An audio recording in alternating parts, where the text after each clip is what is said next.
शुरू करता हूँ अल्लाह ताला के बाबरकत नाम से जो बड़ा मेहरबान नहायत रहम करने वाला है। अस्सलामु अलैकुम फ्रेंड्स, कैसे हैं आप सब। उम्मीद करता हूँ सब खैर व आफियत से होंगे।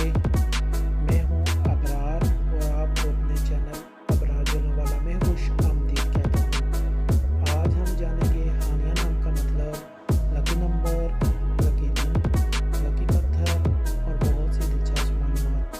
तो बगैर वक्त ज़ाया किए चले चलते हैं वीडियो की तरफ जाने से पहले आप सबसे गुजारिश है कि अगर आपने अभी तक हमारे चैनल को सब्सक्राइब नहीं किया तो सब्सक्राइब कर दें और साथ में दिए गए बेल आइकन के बटन को भी दबा दें ताकि हमारी नई आने वाली वीडियो का नोटिफिकेशन सबसे पहले आपको मिल सके। तो चलें चलते हैं वीडियो की तरफ।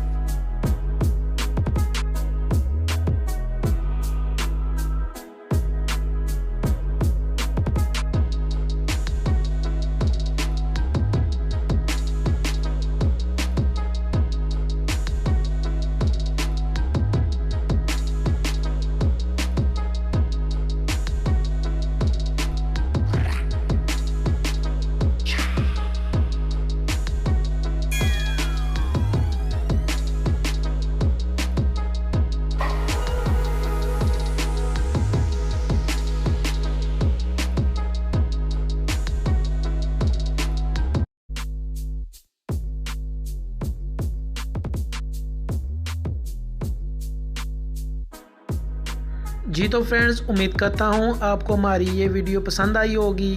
अगर आप अपने नाम के बारे में दिलचस्प मालूमात हासिल करना चाहते हैं तो कमेंट्स बॉक्स में अपना नाम कमेंट कर दें। चैनल को सब्सक्राइब करना ना भूलिएगा क्योंकि आपके लाइक और सब्सक्राइब करने से हमें बहुत हौसला अफजाई होती है। तो फ्रेंड्स, आपसे इजाज़त चाहता हूँ, मिलते हैं किसी अगली वीडियो में। तब तक के लिए अल्लाह हाफिज़। पाकिस्तान जिंदाबाद।